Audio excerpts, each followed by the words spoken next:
Hello, my baby. Hello, my darling. Hello, my ragtime gal. You're live. Well, that happened. Welcome in, everybody. That being Big Bobzilla with the 93 sub month right out the gate. Is this thing on? How dare you months. turn it on while I'm getting ready? Wow. I still haven't figured out how to stop this madness. Big Bob, no, you haven't. No. 93 months. Oh. Wow. I don't even know what to say to that. 93. Oops. I'm not even that old. That's how we know you're a liar. I'm only 54.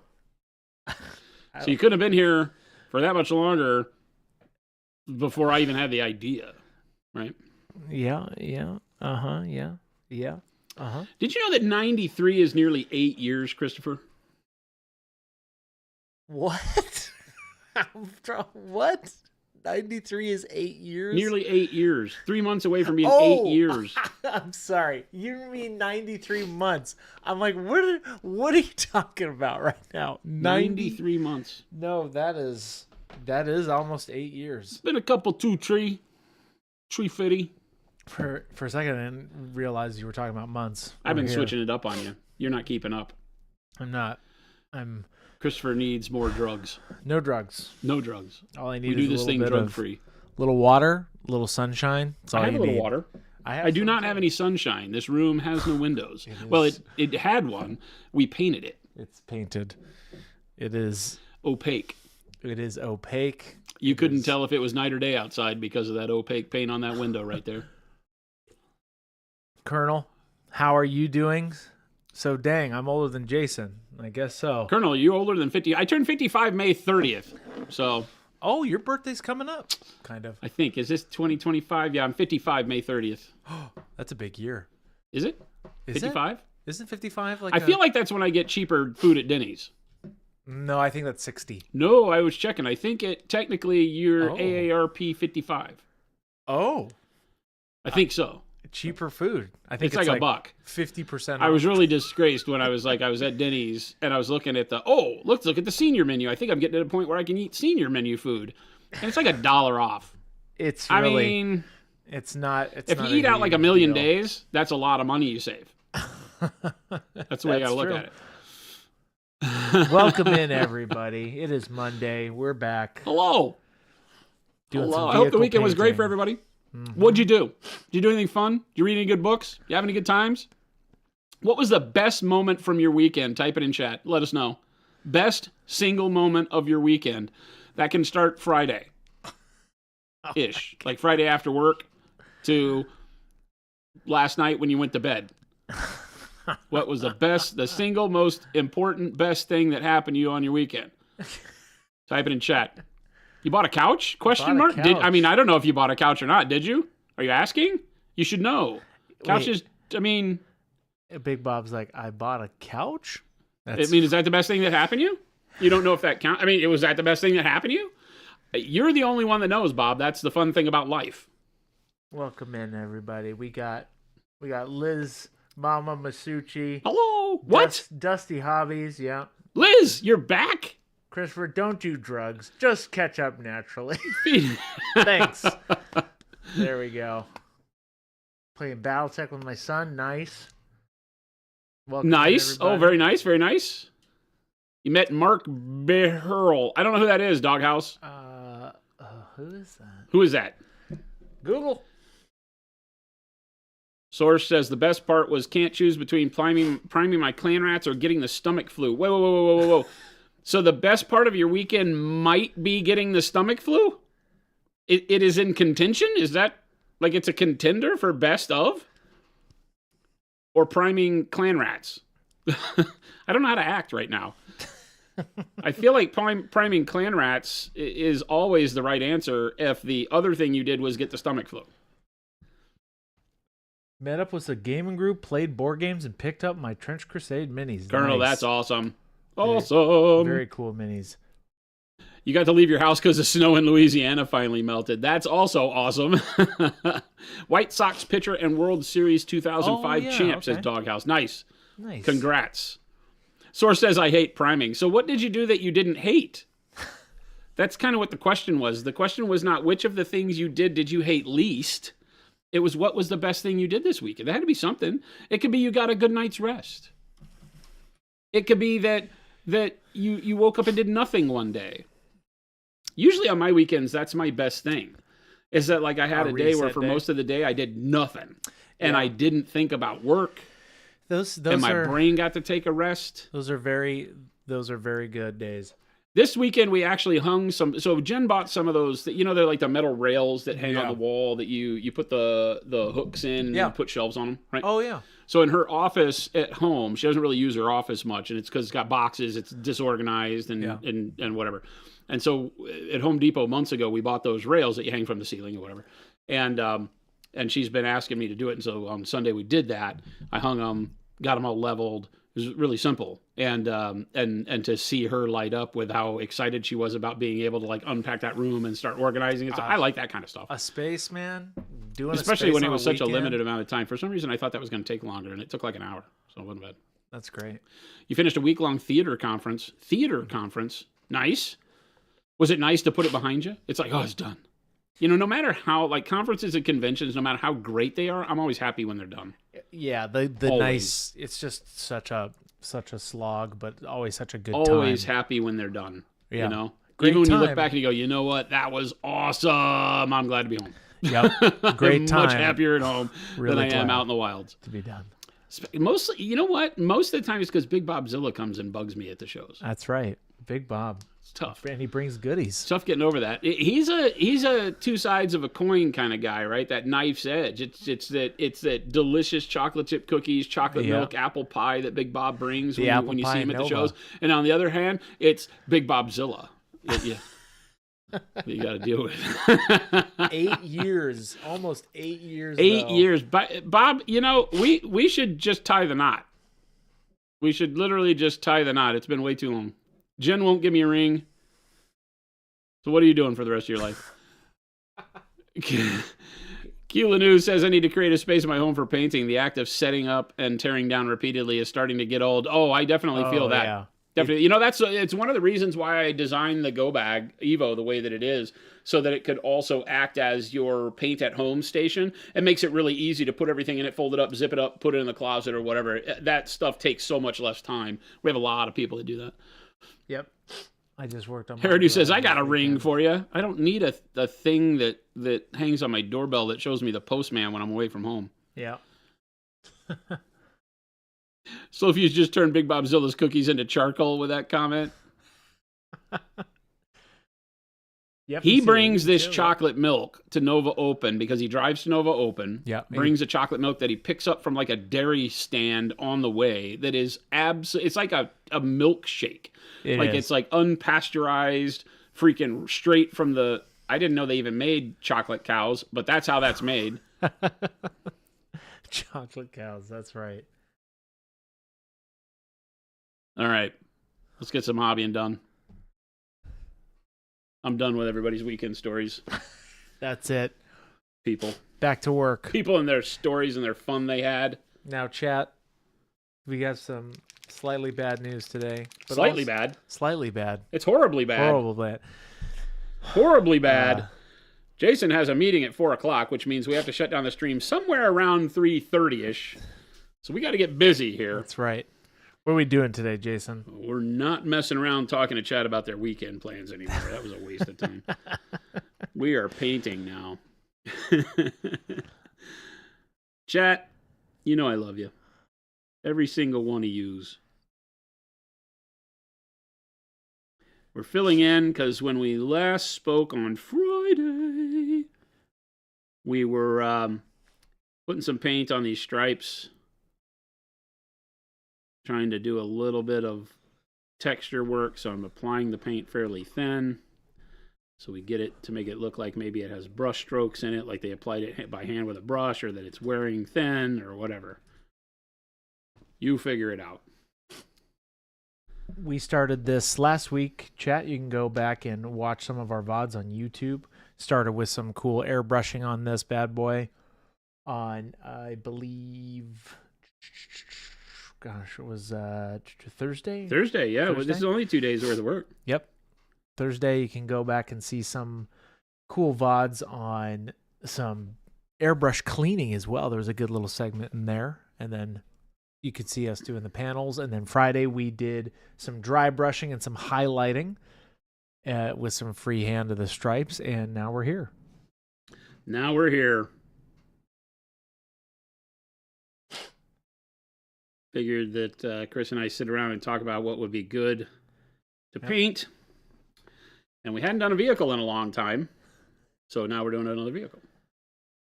Vehicles are tough. This is a neat, smaller, it's like a big dreadnought size thing. Yeah. Or like Demon Prince or something. So it's not as big as like a Land Raider. Land Raiders are hard for us to paint on stream because, they don't fit on the camera. Yeah, we were looking at one of those, but then it's like, this model is actually perfect. It gives you obviously that traditional military, but then it also gives you that little sci-fi element too. Yeah. Oh yeah. For a content perspective, I love this guy. Yeah. Plus it's just a fun model. Great at parties. Now, maybe this is kind of a naive question, but You never. For tanks, right? Tanks. Yes. When they bring them into, when they deploy them like out of the factory. Sure. They paint every single part of the tank. It's pretty much where the assembly is sprayed after the fact. Like the undercarriage would be sprayed completely. Yeah. Then the upper hull might be assembled. It depends on the tank, right? Early war, a lot of them were actually bolted or riveted together before welding. So like the M3 Lee. I don't know if the Stuart was ever a non-welded chassis, but there were tanks that, early, like what we would call between World War I and World War II, a lot of the tank designs would be put together in pieces and bolted together. Once they started welding, you'd get the whole thing done and then they just paint it. Okay, that's what I was. So everything would be sprayed, like springs and everything. Right. And then once the tank started moving, paint would chip off of the areas where moving parts were. Right. Which is interesting, right? Because, especially in wartime, you don't have all of that time to make it pretty. Yeah, you just have to paint it. It's your side. Here's a tank. It rolls off the line. It's operable. Paint it. Yeah. Now, interior would have been painted before it went together. Sure. And all that. But the shell would generally be put together, everything sprayed inside and out, and then they would get in and wire it up, put all the bits and pieces together. Yeah. And you'd be ready to go. Because that's why you wouldn't paint the individual rivets on these, because they would have all been painted together. Yeah, like you imagine these bolts or whatever they are all holding the fenders on the front. Yeah. That would have been sprayed. Very industrial style after the bolts were on and tightened. Right. So you would have a coating of spray that actually kept, until the bolt was taken off. Yeah. It would actually keep dirt and stuff from going into what would normally be those crevices in between a washer and a nut, right?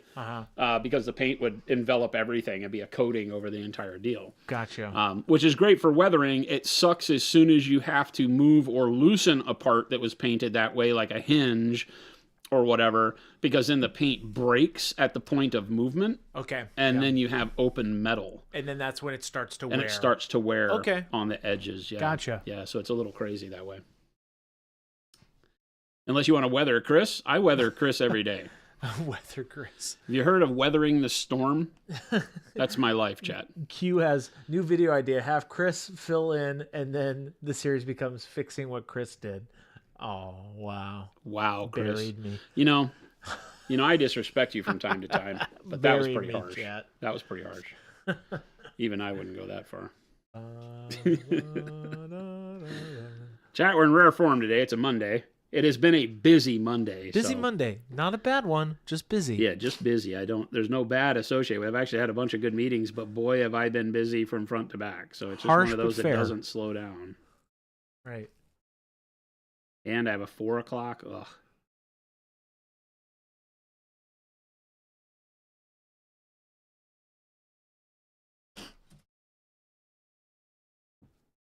Welcome in, everybody. I'm seeing more people come in. Welcome, welcome. Hope everybody had a great weekend. Hope everyone relaxed and had a good time. Painted up some minis.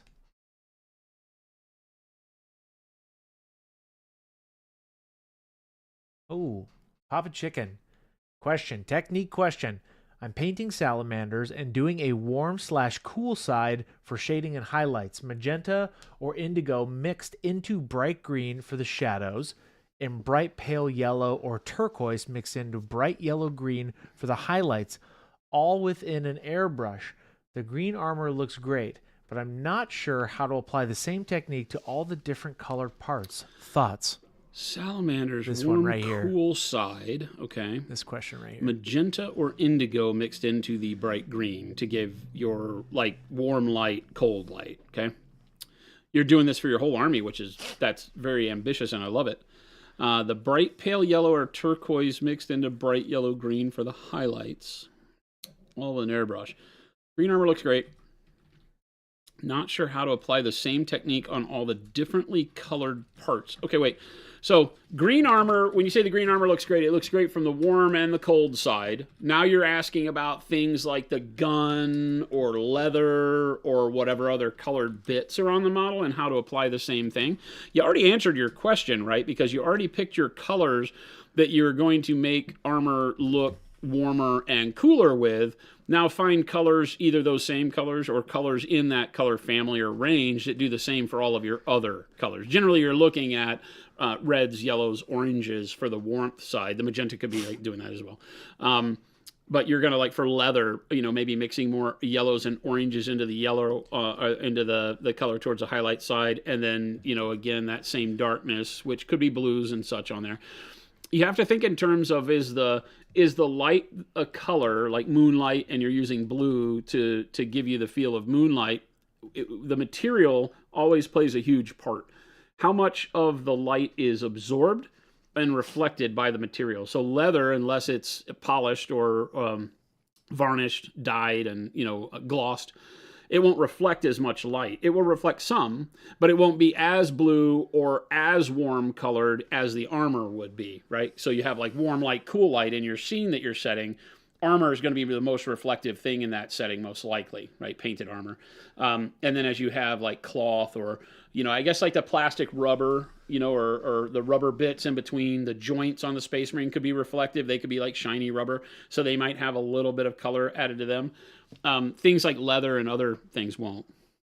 And then the follow-up question, right? How do I paint those other bits without messing up the green armor? Worried about overspray, etc., and the brush itself isn't getting those other colors to pop as much. Oh, that's a different deal. What about masking, like with silly putty? You could, yeah. Avian's asking like silly putty. You could mask the armor if you're wanting to spray, and that would work okay. You could just paint them the colors, and then if you sprayed the warmth and the coolness on the green armor too, then you could just thin that colorway down and build it up. You have to be pretty exacting with the placement of the color in like the elbows and stuff. And on 32 mil models, that's a little tougher. That is tough. You can glaze those colors on, which will act like a filter more so, give you more of that airbrushed feel. Rather than trying to paint them as mixed colors, you could highlight say like the black rubber up to bright neutral gray like I'm using now, and then glaze your warm and cool colors over the top that will turn it into that color. That would make that easier. Those are a couple options for you. Q, I was painting a dragon with an ice element theme this weekend. Is there any thoughts on how to create a believable look without doing the typical dry brush light blue and white over blue? Like you're talking about scales, maybe? Scale gel? Well, ice is a funky one because when, you can dry brush like you're talking about, and it gives it the feel of kind of dull ice, textured ice. It's not reflective. Maybe it has like bits of snow on it, right? It feels, how do you put it other than saying like drier, right? The ice doesn't feel wet and slick. If you want ice that's shiny ice scales, right? So if you want to do ice that's shiny, then you have to treat it almost like non-metallic metal. And you have to think in terms of how a translucent surface or material reflects light, because that creates its own batch of issues. Now you're talking like faceted gem surfaces, where the middle of the piece, each facet, each side of like the ice chunks on the elemental or whatever, each one of those is going to be darker at some place where you can see through it to the whatever's in the middle. And so then you have to think about, am I looking through into the nether? Is it black? So is it super dark in the middle? And then out towards the edges, we get brighter because the reflection has to go across a corner through another edge. So you get all this weird interaction, excuse me, of refracting light that starts playing around with how it looks. For that, you could start looking at something like Googling like crystal. So look at like, crystal ball, look at crystal goblet, look at crystal things that have facets, and look at how the light lands on those facets versus how you see through them. It's very difficult to pull off. Not gonna lie. Ice is like painting clear glass, right? How do you paint clear glass? If you've ever painted a goblet or a tank that has liquid in it, now you're talking about the same type of material and focus that you're going to need with your lighting. So, it could be just as easy as, dry brushing and then finishing all of your edge work and your final highlights with a brush to tie it all together and make it feel harder surface. Because the airbrush and dry brushing both tend to make a surface feel soft. Like this guy, when we did all the airbrushing, if you want to go back to the model, Chris. Yeah. This guy, you can see like all the softness of the airbrush, right? Made it look out of focus until we edge highlighted.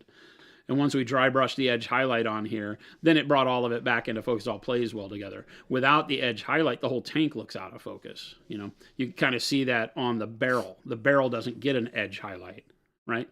Because it doesn't have an edge. So it just looks kind of smudged and fuzzy, and your model will look like that if you just dry brush the ice. But you could use then the brush to really define the edges, pull a highlight into a specific spot, do some reflective shine on the flat surfaces. Here's a question from Voldemort. I usually always follow one rule in painting, and that is going from dark to bright in terms of painting method. Now I have to paint a black cape, and I have been told that with an airbrush this rule does not apply, and you can go from bright to dark with no problem. Is that actually true, or should I stick to my method?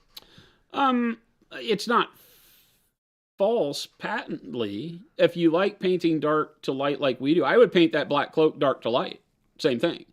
Most of the time when you see me do black, like what we just did with Antonio El Tigre's black armor, is that I painted the armor brighter first, and then I used a filter black wash over the top.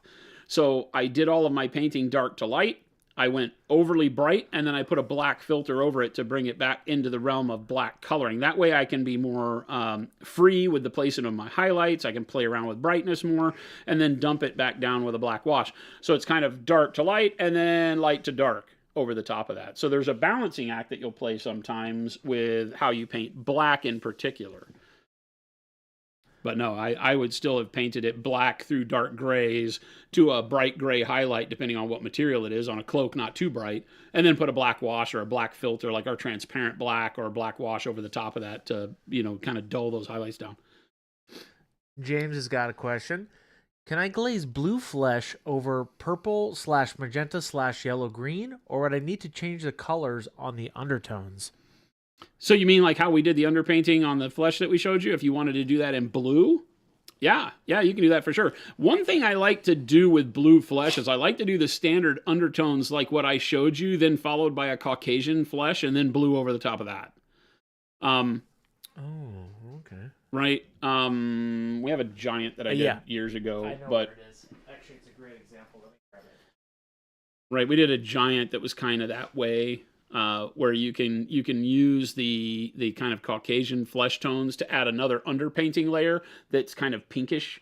It's almost as if there were just, assume that everybody's the same color, right? And then there are just issues in the skin, other chemical components in the skin that make it form different colors on top, right? Think of it in terms of what would the color of the palms and bottoms of the feet of this thing you're painting be? and paint that color first. That one, right? Yeah. Yeah, so this guy was underpainted in a similar way with just blues over the top.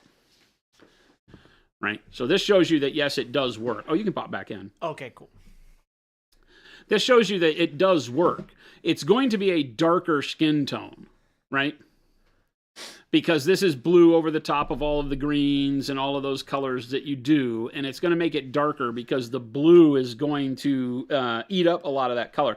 If you were to do the Caucasian style skin tone first, or like I said, whatever color the palms of this creature's hands would be, think of it in terms of that and do that kind of a, maybe a dark flesh or a medium flesh tone.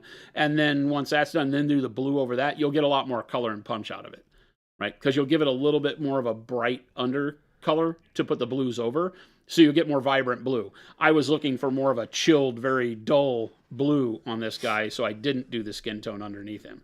But all of the green, yellows, and magentas and all that stuff are there still. Nice. Avian's got another question. A lot of good questions today. Follow-up question on the barnacles. So these little critters are strenuous, so I figured I should be drawing lines to create the texture. Now the question is, how many steps should I have between the different stripe colors? In this case, I'm using blue-white for the barnacle that is sitting on a red shell.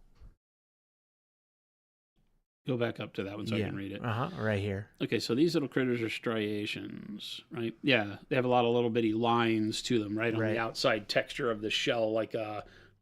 striations, yes. Like an anemone would have like little dots and pixels all over it. The barnacles all have striations. Yeah. So you figured you should be drawing lines to create the texture, yeah. How many steps should you have in between the different stripe colors? Blue white is the base color for the barnacle. That's pretty bright. Are you highlighting with blue white? Like the stripe color is blue white? What's the base color for this thing? I would think if you're using blue white at all, you'd base it with like dark gray blue if you want it to be bluish or grayish. So you could base with like a dark gray blue, then into like a gray blue, and then just use the white blue to do all of your striations and not worry about different stripe colors. Do they have different stripes? I guess you have to explain a little bit more to me. And then this is James. Yeah, exactly, James. Just don't do as much flesh tone as you normally would. Just do enough to bring that kind of blended, muddy color together with your undertones and have it be your highlight, basically. And then do the blue over the top of that. Avian saying, I believe I should have a gray base. Yeah. I feel like that would be good. Something in the gray realm. Maybe not dark gray blue, because that would add a little bit more blue, but like a warm gray and then a white blue. It depends on what you're wanting the final thing. But yeah, I think so. Now, there was another question up underneath Avian's there from Alpha.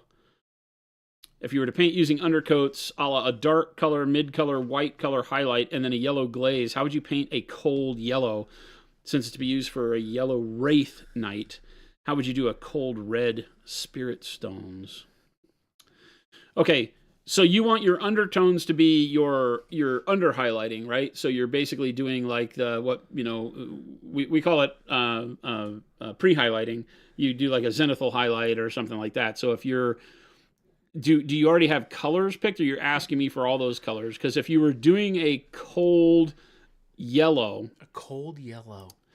I feel like you want that yellow to transmit down into almost like a greenish blue for the shadows. So a blue for your base, and then over the top of that with like a white blue. If you did that, so like again, like we just talked about, like a dark gray blue, white blue mixed in, or dark gray blue, white blue, and then do the yellow over the top. That would give you some varying shades of your yellow to kind of a greenish blue at the bottom for the shadow in the dark areas. Might look really, really cool. You got to be careful with how much blue shows, right, as pure blue, because anytime you glaze the green or the yellow over it, you'll get a pretty, intense green depending on how you do that. You could use a color that is more like golden brown, right? First. So golden brown is a yellow, but it is very desaturated, right? Because it's like a tan, like a very yellowish tan. you could do something like this over the top, and then once you've got that seated on there, do another pass of highlight on the uppermost areas, and then do yellow over the top of that. This would knock out a little bit of how that green interplay happens. But that's an interesting one. Yeah. Cold yellow, I think, is determined by desaturation. When we talk about, because yellow is a component, right, in the CMYK land, right? It's a component of both the cooler nature on its one side with the cyan and the warmer nature on its other side, the magenta, so it can lean either way. But when you go cool with it, you start moving into those greens and blues. When you go warm, you move into reds and oranges. So I feel like that's where my brain wants to land first. It could also be done with grays and just desaturating the yellow. But I think if you start with a cooler yellow, something into the greens and the shadows would be really cool.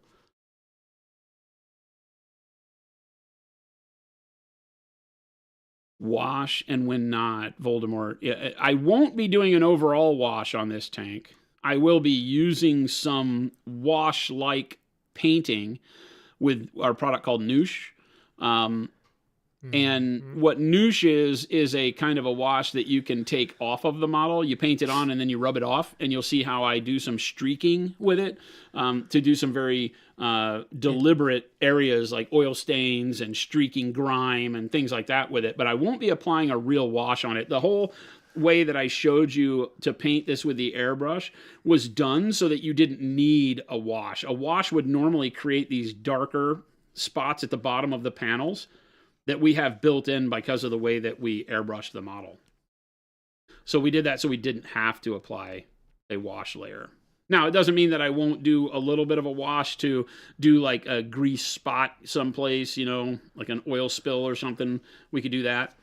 But your question of when to use a wash and when not to use a wash. Washes are, for the 50,000 view, washes are meant to be used as shades. Something that darkens the whole model and puts color into the recesses. That's the general use, right? When we talk about them as filters, then they have tremendous amounts of use. But those are very particular. And as you're beginning, you think less in those terms. So as a wash, like if I were just to paint a tabletop miniature, regular miniature, right? I might do a base coat on all the parts. So I paint the pants whatever color, the tunic whatever color, skin whatever color, weapons whatever color, leather parts whatever color, and hair whatever color. And then I would get that lined out. And then I would put a wash over that, because now you have all of the parts of the model painted, but they're all one specific color. Like the boots are brown, the belt's brown, the pants are gray, the shirt is white. You have all those colors on there, but it looks very vibrant because there's no shading applied. It's just the base color. So that's what I'm talking about, just base coating your model. Now you have a model that has all those bright base coats on it, or maybe they're not all bright, but they're just base coats. So it looks very plain and one-dimensional because it doesn't have any shadow or highlight. It's just the mid-tone. And then you apply a shade to it, which is a wash, and you do it all over the whole model. Like on that model, I might use like a brown wash. And now that brown goes into the recesses and creates darkness where the shadows should be, right? And then it scales itself back to the original color. So now you have the original color as the highlight, and then a mid-tone where the brown starts to affect it, and then the darkness where the brown sits in the recesses. That's where a wash is generally used. And it creates a very quick way to put a neat-looking model on the table. Once you've done that wash, then you could do a quick dry brush over the top of those parts and have a model that's basically finished, base it. So you wash brown with brown wash always, and green with green. No. There are multiple colors of washes. The wash is meant, like I said, to represent the shadow on the model. So you wouldn't necessarily use a green wash on anything that was green. You might use a green wash over brown if you wanted that brown to look a little bit mossy or grimy. Green, think about washes in terms of what does the color mean to you of the wash itself, not the color of the model.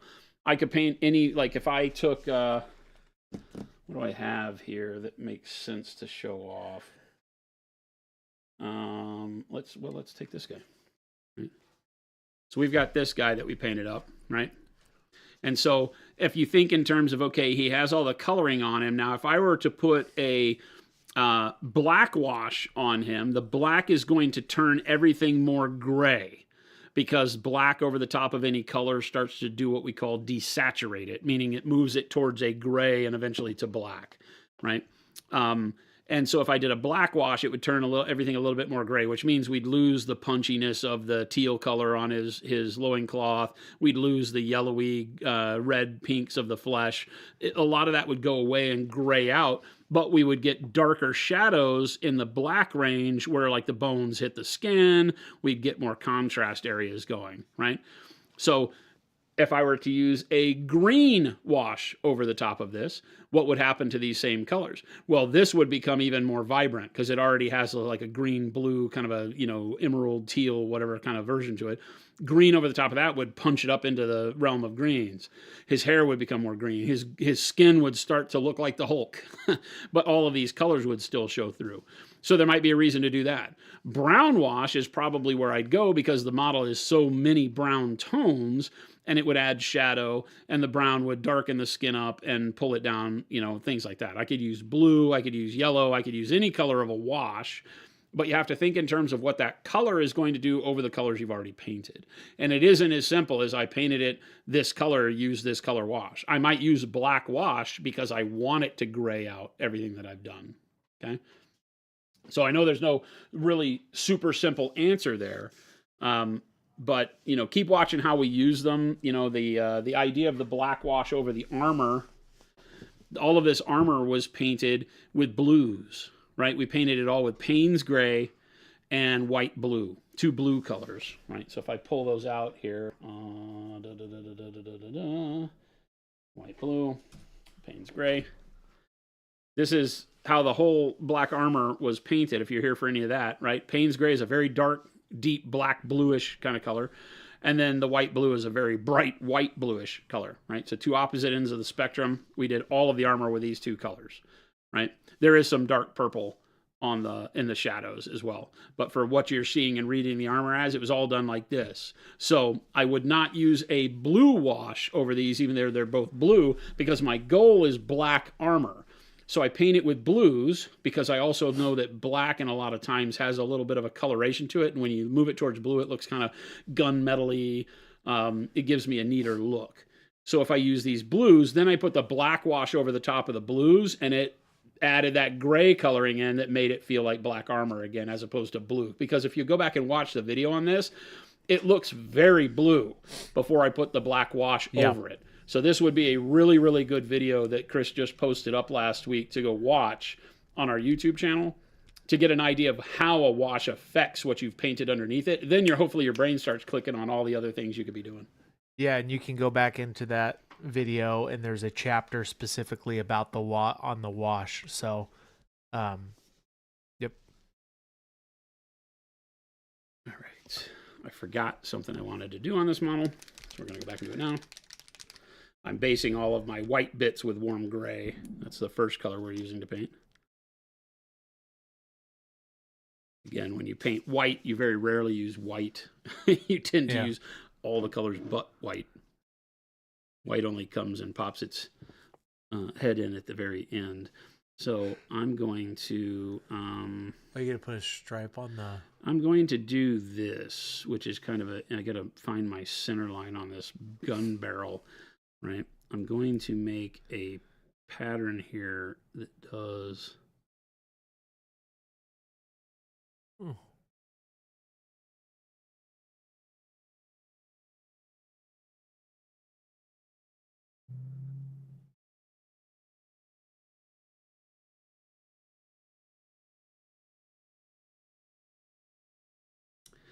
It's a crazy effect that they would put on guns every now and then.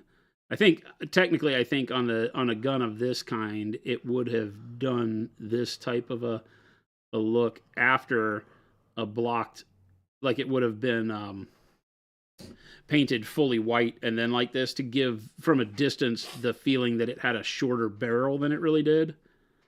But I'm just going to paint it on here because it is going to look cool.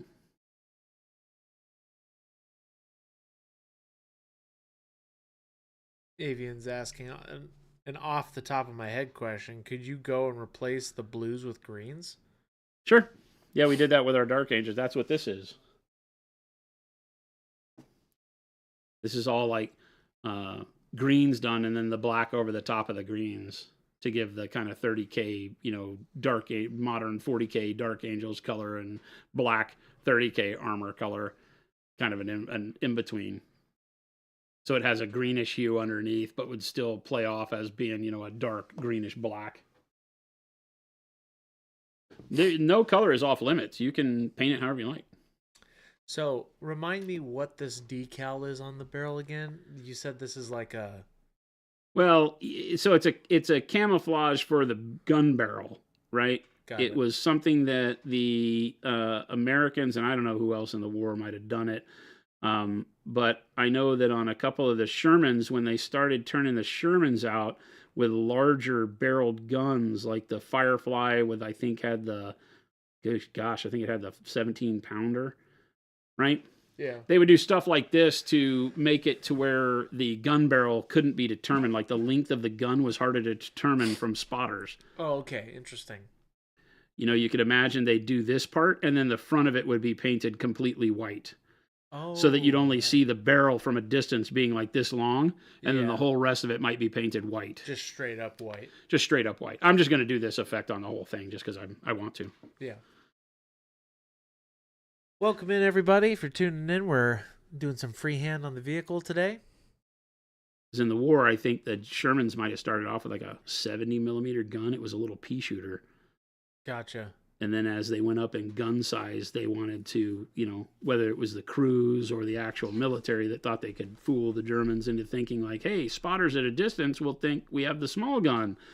And then all of a sudden Tigers are getting knocked out because they got the long 17-pounder on there or 105 or whatever. Towards the later war, the Sherman became a real big gunboat. Still a horrible platform, but beat them with numbers.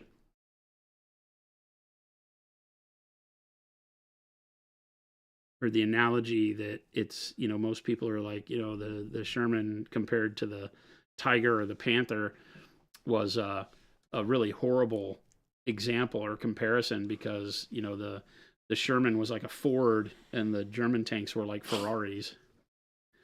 But the Fords won because you could make millions of them cheaper. And the Ferraris, you exhaust a tremendous amount of resources for every single one you did. Yeah. That's a cool effect.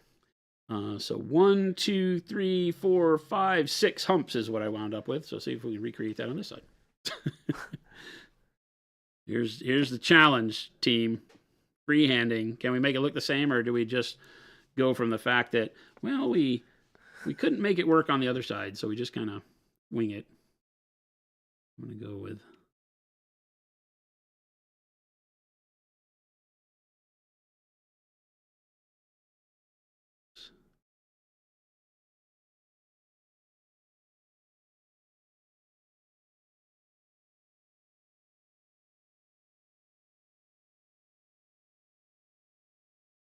Not too shabby.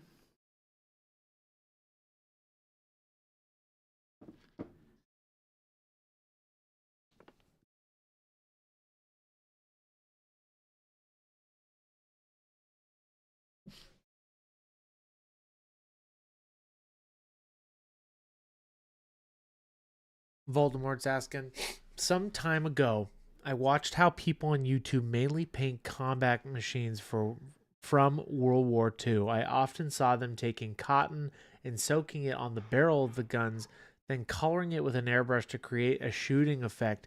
Do you think you could try the same thing here? I don't like those effects. I definitely have done them in the past when people have wanted, or when it was like kind of a fad to do so. I'm not as big a fan, but the cotton and other materials as a way to sculpt features is very, very useful. Hey, Gabe, can you do me a huge favor? No. Great, thanks. He said no, chat, so you don't get any. No more information for you today. What would you like? So in the front case, has chat been good? Chat has been okay today, so I think maybe we can show him something. Okay. Can you go to the front case in fulfillment And there is one of these tanks, but it's a gray German one with 2 big, long anti-tank barrels. And it has a tarp on the top of it. You'll know what I mean when you see it. I think it's the only one that's over there. Will you bring that tank to me? Yep. Along with the tarp? Awesome. Thank you, sir. Chad asked it, or Gabe asked if you've been good, Chat. I feel like I gave him an honest answer. You've been okay. Chat's had some great questions today. Chad is driving content like a beast today. Love it. Keep them coming. I'm going to show you some really cool stuff. It's not done with cotton. It's done with Kleenex, believe it or not. Oh, yes. I know what you're talking about now. I'm going to show you some really neat stuff. Yeah, last week. We should tell him to bring that other tank, too. Because I asked you to go get the other one to show him what we did with the other one of these. We'll make him come back. The desert twice. rat. We'll make him go twice, Chad. Yeah, we'll make him go twice, Chad. It'll be okay. It's okay. It's Gabe.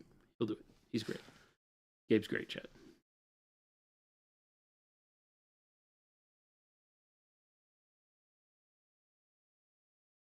What PA paints would you use to paint High Fleet Leviathan Tyranids? Like you're talking about the classic derp Blue stick? and white? I'm assuming the classic white. The blue, white, and red, is that Leviathan? I don't ever know. Leviathan, I think, is the red bodies with the dark blue carapaces, I think. Oh, is it? I think that's Leviathan. Don't quote me on that. Let me see. Find a picture.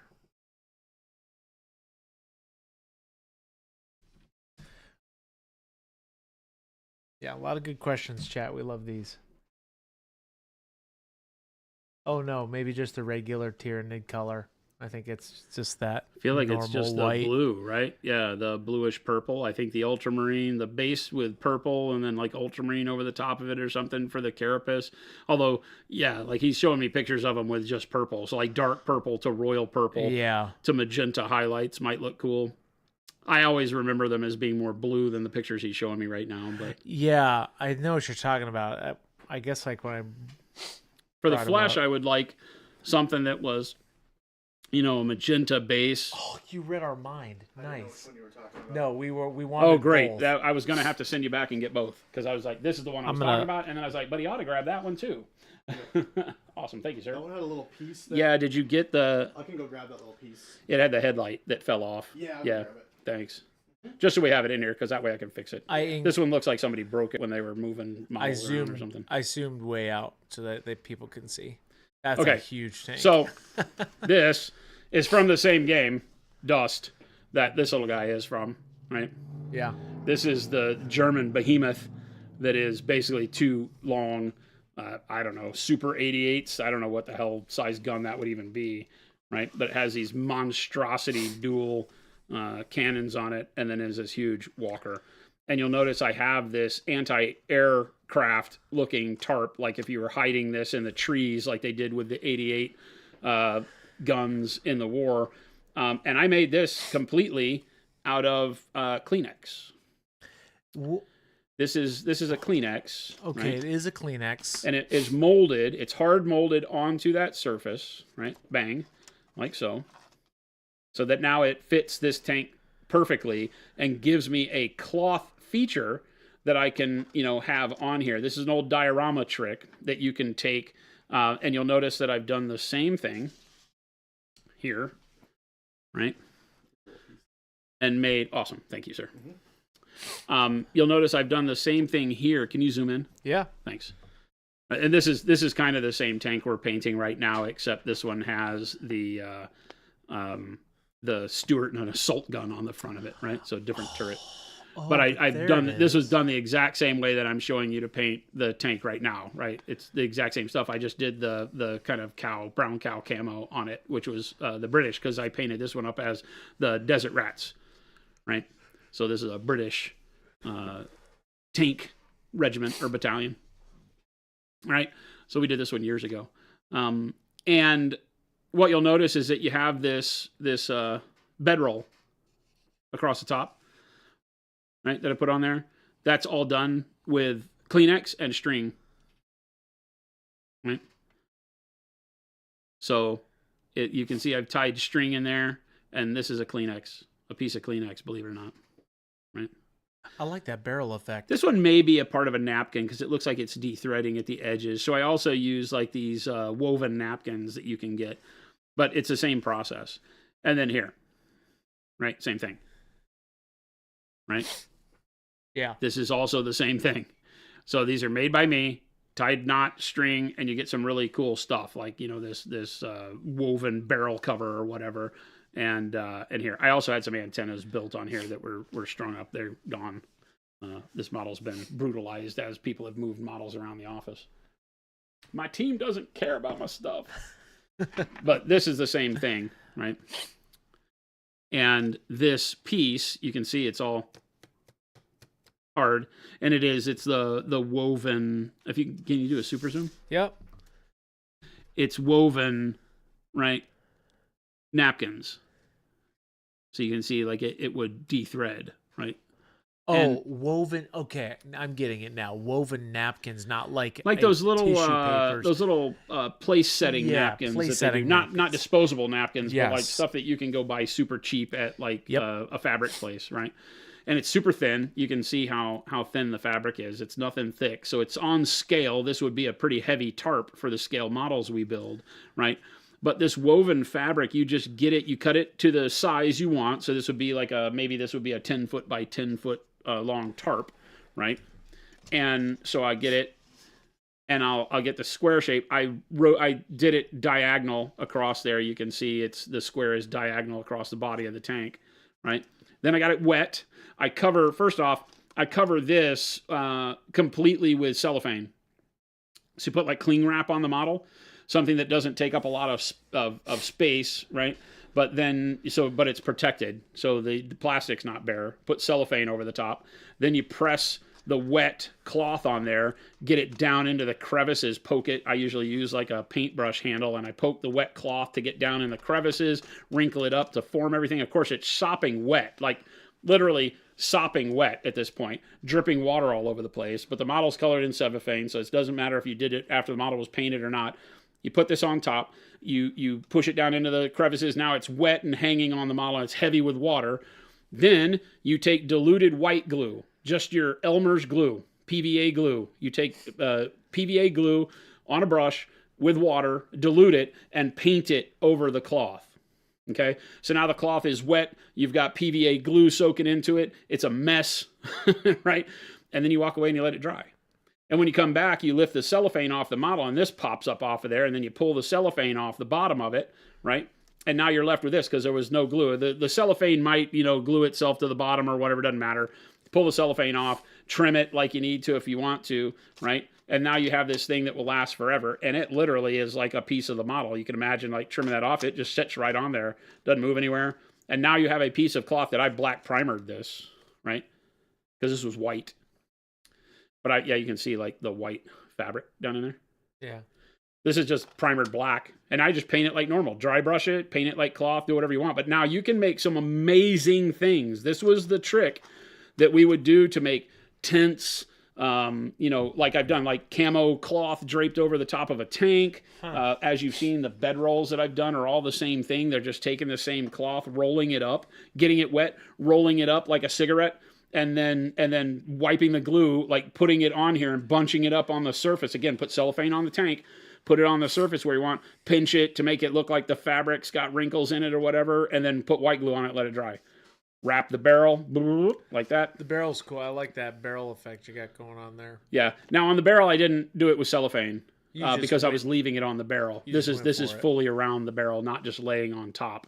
So this one, I just got it wet, wrapped the barrel, then white glued very carefully all of the barrel. And when it dried, if there was stuff that was still loose, I took a little bit of super glue or white glue and made sure that I got it to where it's all stiff and not going to fall apart. Nice. And then you can paint it right on top of the barrel. But in most cases, I'm doing things like this. You can make a bunch of bedrolls and stuff just off to the side. You could just lay them on a table, roll them up, tie them up. You tie them but while they're wet. So you tie the string on them while they're wet so it makes the indentions to it. Yeah. And then let it all dry and then paint it. It's superb. A great way to create cool physical effects for your models, especially vehicles, because you can imagine all the things you could do with a vehicle. Oh, no, that's great. That's really cool. Such a simple strategy. Oh, yeah. That model's also just huge. That model's like doesn't have a place on the desk. It's so big.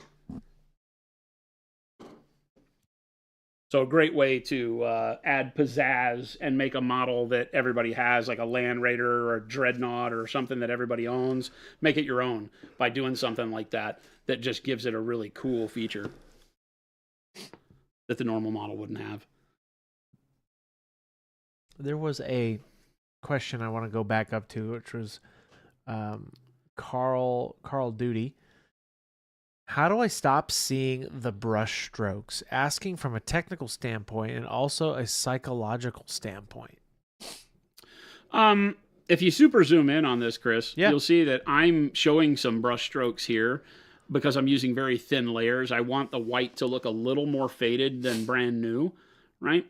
So I'm using them strategically here, whereas normally I would use a paint that wasn't quite as thin down. So let's take this bright neutral gray that I'm using, right? And you can layer thin layers one over another and do like 1 or 2 layers, and you can start removing brush strokes. Can you center that up a little? There it is. Oh, you're zooming in. Yeah, I'm real zoomed in. Right. And so I can eliminate some of my brush strokes just by going with another thin layer of paint. The key here is to make sure that the brush stroke is allowing... The only reason the brush stroke is visible in my painting is because the color underneath the color I'm painting is showing through. Does that make sense? If you're painting with too thick of a paint, you'll get a brush stroke that is the paint being too thick. And it will dry that way with like peaks and valleys in it that are the brush stroke. And that you got to be careful of because that's harder to fix, right? Because that's a physical problem on the model now, right? But if you're painting in thin layers like I do, you'll get some brush strokes on it. My whole goal with this is that eventually we get that weathered white, and so I'm not worried about it. It actually plays into what I'm trying to create on this model to have the white be a little distressed. But in your normal painting, it's why we typically say you're going to do most passes, even if the color covers in one coat, it's probably good to thin it a little bit and put 2 coats on so that you can avoid brush strokes, especially as you're learning. Once you get a little bit more comfortable with it, like that psychological side of it, then all of a sudden it won't matter. You can do 1 coat and be fine. Brighter colors are always going to show more because the darker color underneath will show through, like I'm doing now. Obviously a bright color over a dark color. And so the dark color will wind up showing through more, and you'll catch some brush strokes that way. So you got to be a little careful with that. What I like the question was technical and psychological. How do I reduce the brush strokes of my art, but also the brush strokes of the mind? Well, it's true. Yeah, I mean, there's a I don't like the work I'm doing. Yeah, or right? It's like you start psyching yourself out mid like brush stroke. Yeah, maybe so. I get that way sometimes. You have to step. Sometimes you got to step away.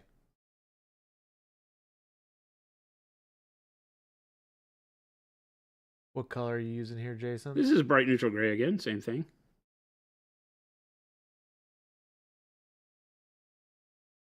You'll see the way that I'm doing these is I'm doing like fish scales. Uh-huh. I'm just pulling one direction, right? It's hard to paint circular shapes with a brush because you got to stop like every quarter turn, right? So I'm just attacking this as if each one of these is a really quick little fish scale shape. That way I can continue pulling down the length of the barrel. They're not going to be symmetrical when I do it that way. They're going to lean into one another and overlap a bit, right? But that's fine. Like I said, at the end of the day, it doesn't really matter. We can change the shape if we need to. Derpstick, I've seen those Leviathan models painted with magenta wash over their pale flesh. You guys are releasing a magenta wash, right? That'd be useful for Tyranids. Yep. Actually, it would be very useful. Dark magenta. We certainly are. At Adepticon.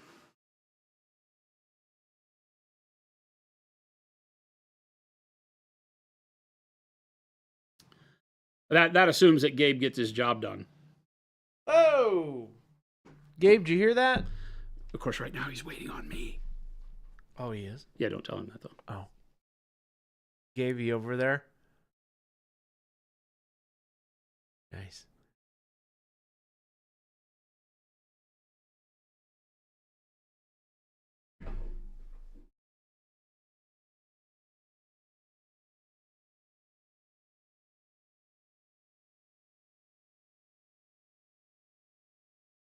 Good. We got away with it, Chris. Nice. Got away with his touch. That guy sucks. I'm kidding. It was touch and go for a second. Woo! We got away with it, chat. Chat, welcome in. If you were just now tuning in, we are doing some freehand on this beautiful model from Dust Tactics.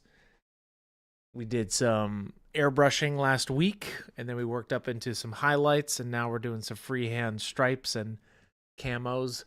This is a type of camo because I call it a marking. Well, the way you described it made it sound like it feels like it was one of those, like, you'll see ships nowadays painted with this illusion. crazy zebra camo because from a distance you can't tell if the ship's coming or going. It's like geometric patterns that fool the eye. Yep. This is one of those geometric patterns that is supposed to fool the eye of a spotter from a distance to make it seem like I don't know what gun it has on it. I can't tell the length because it blends into the environment because it's not got enough contrast for me to see. But who knows if it worked or not. I don't think any of this stuff really works.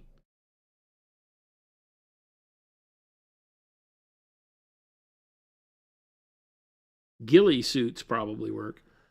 I was about to say, you could even take your technique of what you did on that paper, or not the paper, the woven napkin, kind of do a ghillie suit style thing on that. Yeah, you could have strips. They used to put like strips of cloth hanging off of it. Yeah. I say used to. Tankers may still do that kind of crap. I don't know.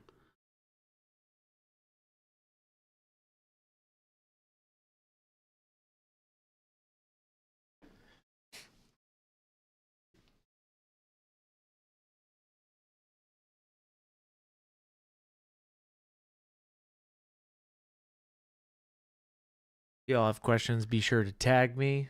We've been getting a lot of good questions today. A lot of great questions today. A lot of good snippets.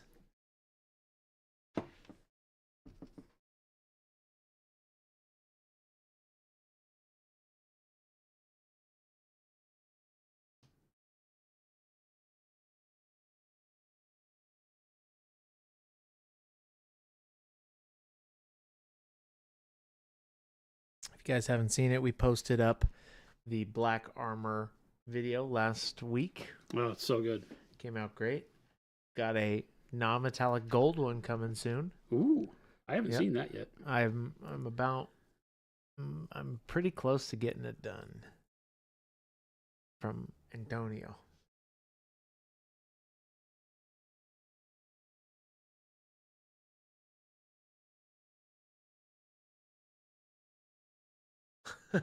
Voldemort. Last year there was 3 people on stream at the same time. What happened with them, Jason? Send them to paint cars.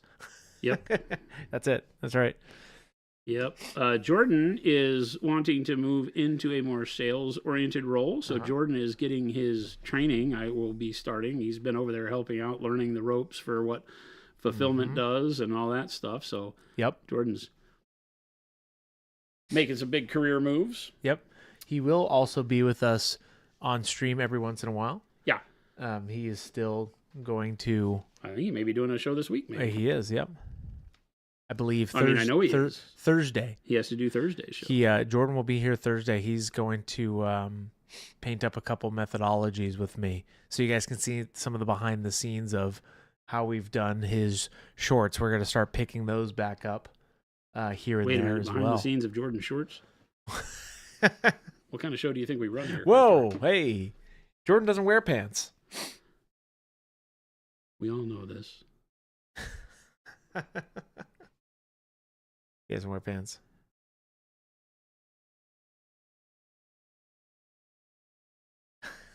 What kind of mad lad willing moves to sales the hell is in that AZ water of yours? Our sales, here's the thing. We got to remember, love too, our Jordan stuff. doesn't just paint here. Yeah. Jordan has done a lot of other things, too. And so because being a studio painter at Monument Hobbies is not a full-time job, the other things that you have the opportunity to do are immense. You can do all sorts of cool stuff here. Well, and Jordan's also just has a gift with talking with people and connecting with people and talking about. He really does. He's great at it. As you guys know, you've been here on stream, and you adopted him in as if he were sitting here streaming with you the whole time, which is great. He goes to shows, and he can show you at shows and all that stuff too. It's Papa Chicken. If you were wanting to paint some SENMM gold, what does that stand for? Sky, Earth, non-metallic. Okay. And you were painting some Sky Earth non-metallic metal when covering it with some super thin transparent yellow/brown mix to shift the colors. Work? Here it is. Here's the question. If you're wanting to paint some gold, would painting then cover it with some super thin... If one were wanting, this is an asking for a friend. Yeah, question, I think, yeah. If one were wanting to do some Sky Earth non-metallic, would painting it and then covering it with some super thin transparent yellow-brown mix to shift the colors work? Why are you trying to shift the colors? Yeah, I'm sorry. I guess I'm a little Sky confused Earth, with that Sky Earth So thing. I hate that term. It's horrible. So when doing chrome, the mirror finish is not going to happen on anything except a silvery finish. So I don't know where the yellow-brown comes in. You're throwing me with that one, right? Because, let's say you polish gold to a mirror finish. Gold will polish to look like silver. Bronze will polish to look like silver, to the point where you've polished it so much that if you polish the gold and it reflects the horizon line, the horizon would no longer be blue and whatever brown earth color, right? So maybe if you were doing that, you just wouldn't use as an intense a blue. Don't go whole hog with it and try to make it chromed, because those colors would never reflect off of the gold the same way they would the silver. Gotcha. I think I know what you're talking about. Right. And Papa Chis is asking, paint it like the typical chrome, then add yellow to make it gold. Okay, got it. Paint it like non-metallic gold, and then glaze your Sky Earth colors over the gold. No.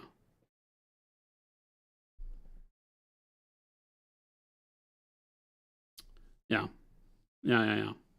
Well, but the whole thing with Sky Earth is mirror. That car's not a mirror, right? So if you had a car that was at a mirror, like the chromed car, have you ever seen it? Go Google chrome car and look at how crazy it is. It still has the intensity where light reflects directly off of it, blowing out all the colors, but the colors are all over the place because it's whatever's in the environment. And it's the warping of the geometry of everything in the environment as the reflection bends to the shape of the object too. So I don't like Sky Earth because of the fact that it requires a mirrored surface. It works well to call out something like a magical shield that is mirror finish and never mars the surface. It would be a great storyteller. But it's tough. It's tough to pull off correctly, and a lot of times makes it just look funky.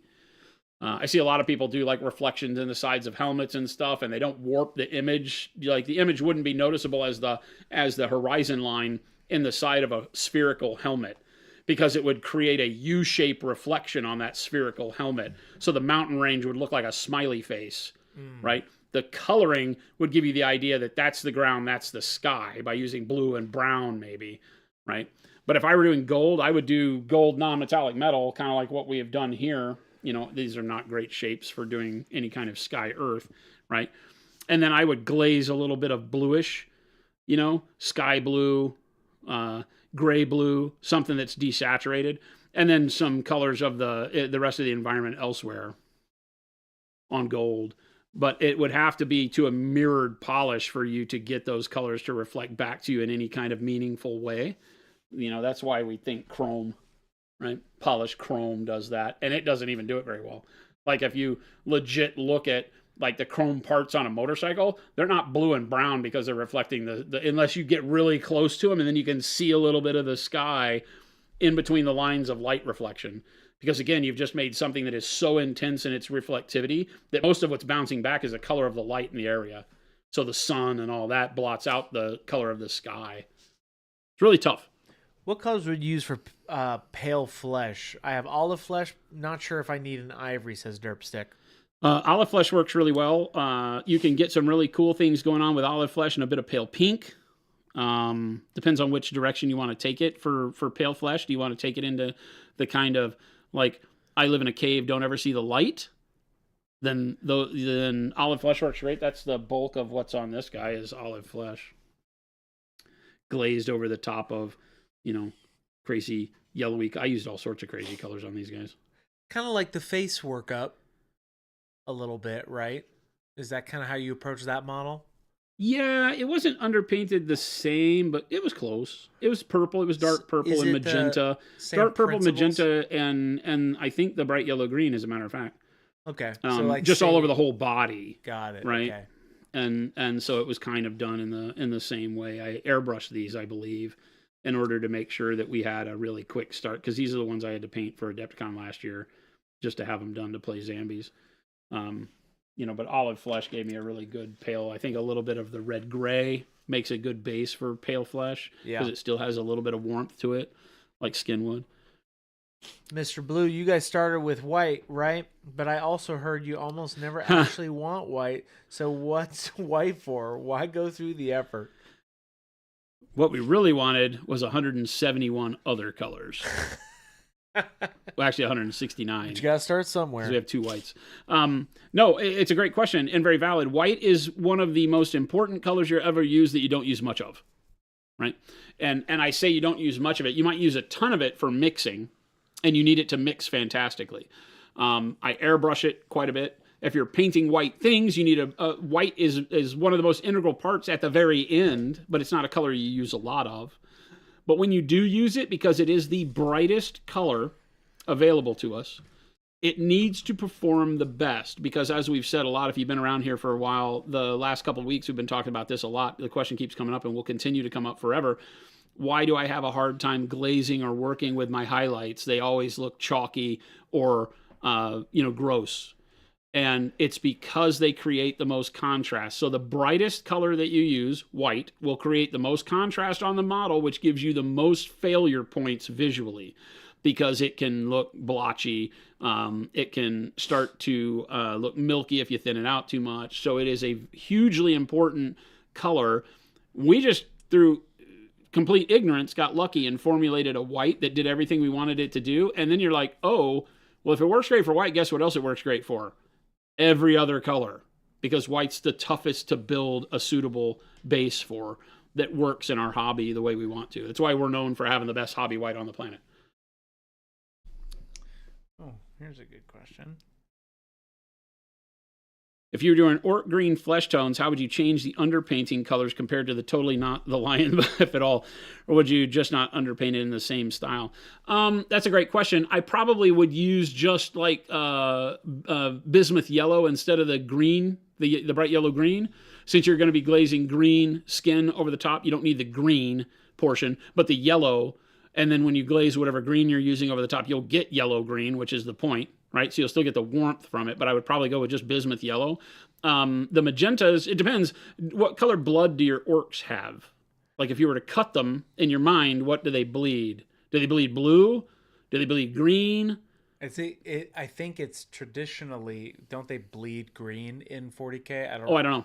I don't know. No idea. In 40K, they're like mushrooms, so I don't even know what everything the else, deal is with typically they have black blood.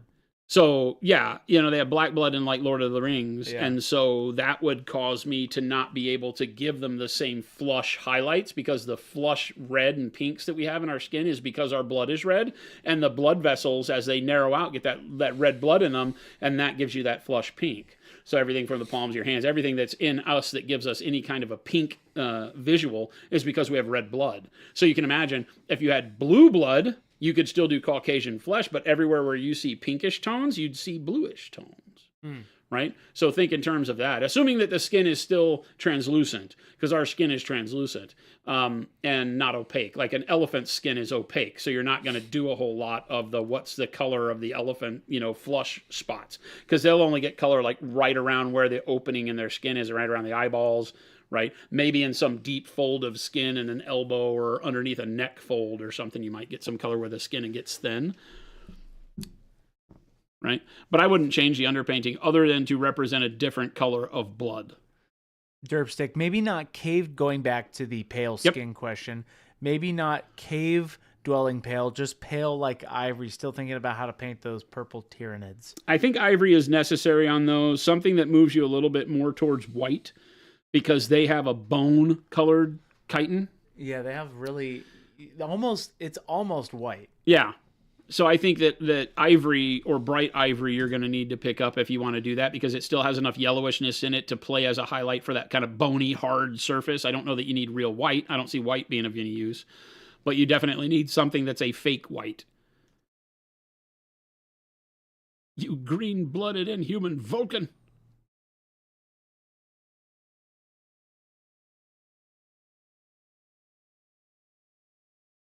There is a guy who made a room of complete darkness. He used that blackest black, non-reflective black, yeah. And it looks like pure emptiness. Is it possible to achieve this effect in miniature painting? On what? You can use that paint on miniatures, and it's kind of cool on a three-dimensional subject because you can't tell direction, right? It's like if I draw a silhouette, and it's just a solid black silhouette on a black background, and ask you, is this person coming or going? How do you know? Because it's just black. You have no detailing. You can see the arm and things like that, and you can maybe tell the direction from the pointing of the feet, but it makes your brain go into deep thought mode to figure it out because there's no light reflecting. There's no way to find depth in that object. And so, yeah, you can paint a miniature that way. Voldemort, also, just so that you know, obviously we don't have that paint, that black is black, but our matte spray is pretty dang matte black. It's pretty close.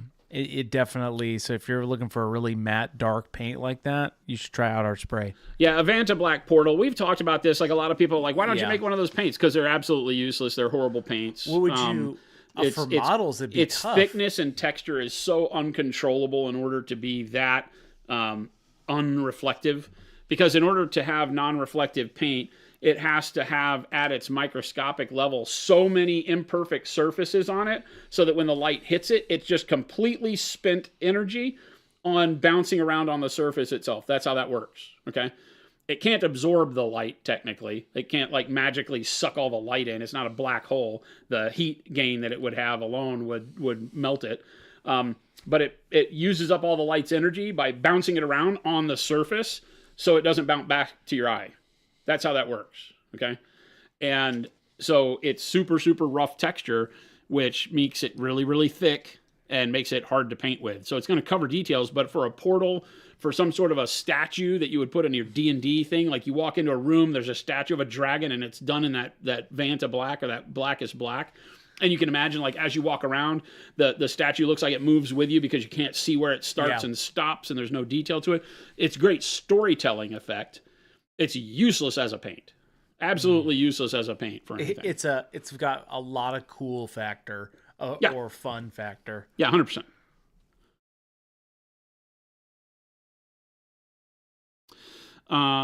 You saw YouTube who spoke very highly about titanium white, but he wasn't using it because he wanted a warmer color and satin finish, heavy warm white. Yeah, exactly. Yeah, I was just about to say that's. He wasn't using it because he didn't want real white. So why'd you buy white? The white is white. I want to use this effect on the WoW Lich King because he got some parts where there is complete darkness, like his mouth, neck, and under armor. Yeah, it's just very tough in small doses because it probably will work if the model's a little bit bigger. Realize that in small doses, it's just going to look like a dot of black. You're not going to get the dimensional effect until you're on a larger surface. Because what's happening is the brain is expecting to find depth in a three-dimensional object, and that paint on it removes the depth factor because it's not reflecting any light, and there's the brain twist. That's what's causing the thought-provoking part of it and the storytelling. If you have a small miniature or something like this, go back to the model, something like this, and I paint the inside of the lamp with that Vanta black, it's going to be sort of cool, but it's really just going to look unpainted. So you got to think about it in terms of scale too, right? It really has a bigger impact the larger the scale of the object is, so that the brain has the ability to say, that's not right, right? I call it uncanny valley a lot, right? The brain looks at something and says, there's something wrong with that. I know what this is, or I know what this is supposed to be, but it's not quite right. That's why monsters and Wolfman and vampires and all that stuff do that, because they reach that uncanny valley. It's like, that's almost human, but it scares me.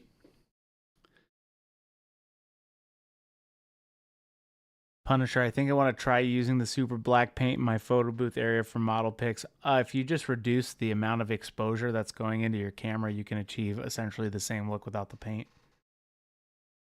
Yeah, and you kind of want, But you kind of want some reflection too, right? pictures are different because that paint, if you are lighting your model with that paint, there is no reflection anywhere. Yeah, the contrast is going to be really hard You to would control. have to- I think you're going to overexpose your model to make it look right. At You'd that have point. to really. It might make some light really it. cool vignettes that take the Yeah. edges of your model and reduce them away into nothing, Yeah, I'd depending have on to- the color I'd palette have you to use. see It could be it. fun to play with. Vindicare Assassin suit could be kind of cool. Yeah, something like that where there's a story behind it might be neat. Bear asks, what's the difference with bold titanium white and the satin heavy titanium white? What does the satin mean? Glossy? Yeah, the satin has more sheen to it. The titanium white is dead flat. The heavy is thicker and satin finish, which makes it shiny. It's a great paint to use for like final highlights on non-metallic metal or on metallic paints even, because it's gonna reflect a little bit of the light and make it even brighter. So it's a really cool effect paint for that. The warm white is a tremendous paint as well. I painted so much today on the tank because of you. Hey, you guys have had great questions. It doesn't matter. Like I said, we're never here to finish models. We're here to answer questions, make sure your painting confidence is as high as possible. So I've had some fun, though. I mean, it's a great shape. No, yeah, we definitely. I got it done. We got some stuff done today. I say done. I'm not done with these. They still need some white on them. The bright neutral gray is good, but I still need to go back over it with a little bit of diluted white. So we'll do that real quick before I get out of here. Yeah, if you're just tuning in, we're closing shop a little bit earlier on stream today at 3:30. Jason's got a meeting. But if you're just now tuning in, welcome in. I have a meeting at 4 that I have to drive clear across town for. The nerve of people. The nerve. They can't come to me? What? Then it's not important to me at all. That's not Oh, true. Papa Chicken, do you think brush soap will be back in stock soon? Also, are the bundle discounts on brush singles like paint singles? Yes. Once you get to 4 brushes instead of 8, like paints, you have to buy 8. Brushes, you buy 4. And you get a discount that takes you to the set price with 4 or more in your cart. Very much yes. So if we're out of a brush set that you want, you can buy the singles the same way as you can with the sets. I think they're working on some soap. I thought I saw them in the back. Yeah, they're waiting on 10s for the packaging. Oh, right. So there's some issues there. Houdini 7, 3:30 in that fake time zone. Yeah, we got a weird time zone here. We decided not to follow that silly daylight savings. Crazy. Nobody needs that stuff. It's 3:30 when we say it's 3:30 here in Mountain Standard Time. Also true. The Mountain Time doesn't exist. He's making it up. It is Mountain Time. That's right. Mountain Standard Time. Mountains don't have watches. Mr. Blue, that's funny.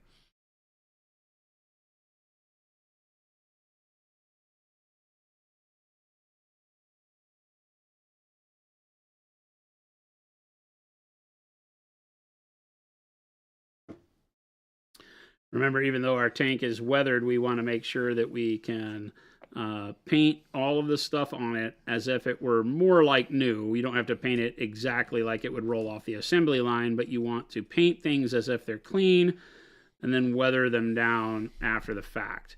That gives you a little bit better control over the weathering rather than, trying to paint them all as if they're, already beaten up. Now, our airbrushing made it look like we're already weathered, right? So for the green, it does a lot of heavy lifting for us. For all these details that we're putting on, though, we're going to have to pretend like they're newer, and then we'll have to weather them back to match the work that we've done on the airbrushing.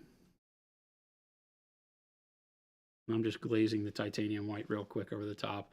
It's brightening the stripes a little bit, leaving the weathered brush strokes in there. Turn this thing in weird directions. This is just done with water on my brush, like we always talk about. Take the paint off the brush. It's pretty see-through. Voldemort. So my last question, when are we going to paint that Big Daddy tank asking for a friend? Probably not on stream. Pretty big. Probably not on stream since the game went away, and I haven't really been playing any bolt action. And these were my tanks to be able to take my bolt action armies, my early war German, and my early war French, and be able to use them in Conflict 47, which is a Weird War version of bolt action. And they haven't really they have announced that there's another group taking over Conflict 47. I haven't been paying attention a whole lot in my schedule to find out if that's happened or not. But if they ever come out with it again, then yeah, we might paint more. But right now, I don't have anything in the plan to paint the bigger tank.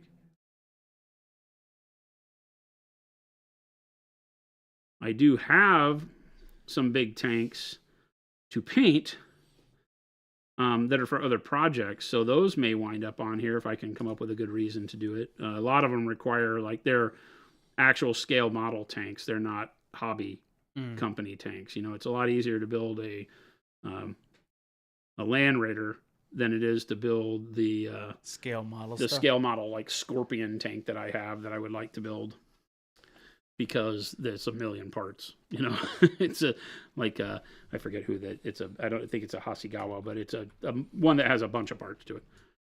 Hell, I've got a model from Calamity, the Breagle sniper mech, that I want to paint on stream. I've wanted to for, good God, 6 years. I've had that thing he made for me. A limited, if you don't know Calamity Modeling, he does mechs, custom mechs that are really amazing. Big, like 1/35th scale mechs, like Gundam, big Gundam size things. I don't say 35th scale. They're like Gundam scale, that are his imagination of that kind of a world. They're not Gundam specific branding, but they're like his imagination of that type of armor suit. And he has one called the Breagle Sniper that has this like mile-long sniper rifle and this really cool armor. It's like 250 pieces of resin.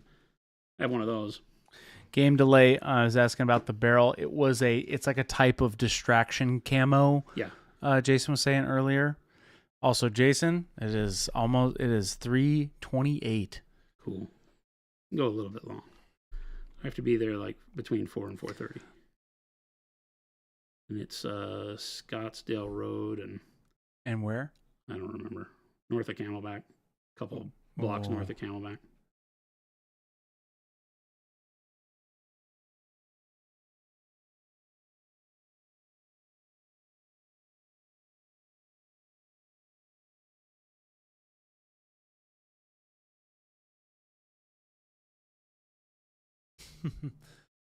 Houdini. I'm sure someone will pay for those speeding tickets in chat. I don't speed. That's why I give myself plenty of time to get to places.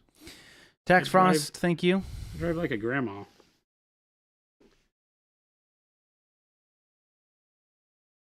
I really do. I have a car that would break the sound barrier, and people laugh at me because I drive like a grandma.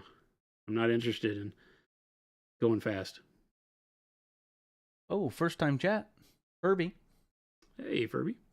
Only thing preventing me from topping on more paints is that I'm scared they'll freeze in the mail. How likely is that? It's always the toughest question to answer because, it's like saying how long is a piece of string. Will a water-based paint freeze? Yes. If it crystallizes, is it broken? Yes. The crystallization of water is a chemical process, right? And so if it is left out in freezing temperatures for hours and hours and hours, then it will cause a problem.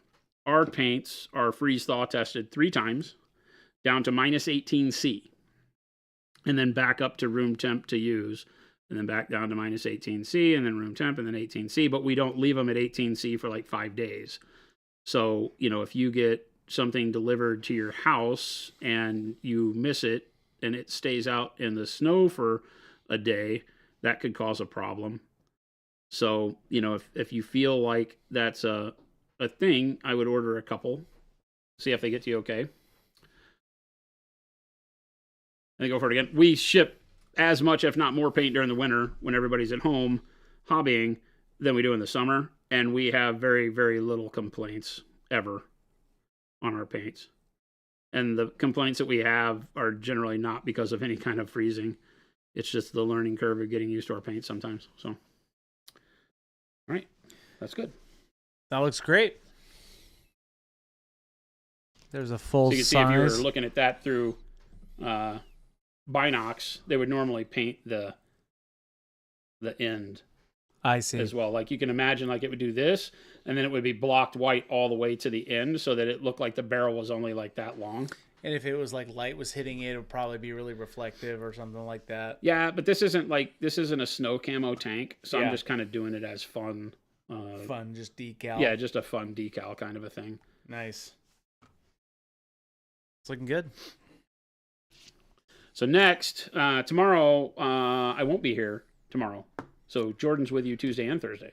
Oh, you won't be here tomorrow? I will not be here tomorrow. All right. You heard him, chat. So live. Jordan will be with you Tuesday and Thursday. Wednesday, when I come back, we'll start the weathering on this beast. So I'll start showing you now that we have all of the components. Oh, wait, we don't. We still got to do yellow numbers on the turret and on the leg. So we still have some numbers to paint. Once we do the painted numbers, then we'll get back into weathering. So that may start on Wednesday. If not, it'll be Friday. But Wednesday and Friday, we'll finish up all of the lettering and freehanding on this guy, and then we'll start into the weathering. By the time you hit the weekend, you'll have a lot of stuff to blow your mind on how to get some really cool chipping and weathering effects done. Be a lot of fun. Substitute J. Substitute J. You put all the links in chat yet? I'm about to right now. Chris McSushi's got all of the wonderful links coming in. As always, gang, thank you for joining us. Make sure that you click the follow or subscribe button, depending if you're watching on Twitch or on YouTube. And remember, we do this 5 days a week, Monday through Friday, from 2 p.m. to 4 p.m. Mountain Standard Time, that time zone that doesn't exist. The fake time zone here in Phoenix, Arizona. And we'd love to see you back. So follow us, hit all the buttons, do all the things. Check out monumenthobbies.com. The link is there in chat. You can check out all of the paints and brushes that we make that you see me use here on a daily basis, as well as our Discord, where we have a tremendous group of people, over 5,300 amazing artists, just like you guys and gals, that are sharing and helping each other out and giving good answers, and just a great curated place where you can get access to us all the time. We've got the wonderful Matt and Jordan over there answering questions a lot of the time. So jog on in and join us on the Discord channel. Also, check out the YouTube if you're watching us on Twitch and you didn't catch all of a stream or want to go back and reference an old one. All of those are documented over in the live tab on our YouTube channel. You can catch all of the VODs from past streams. Go over there and check them out. Stick around. McSushi is going to find somebody to raid. Show some love in the channel we wind up in. Press the follow button for them too. It's free. Helps everybody keep creating content. We have a wonderful world of content creators out there on Twitch and YouTube. So spend some time, learn some stuff, paint some gray models, and we'll catch you back here tomorrow. Adios, gang.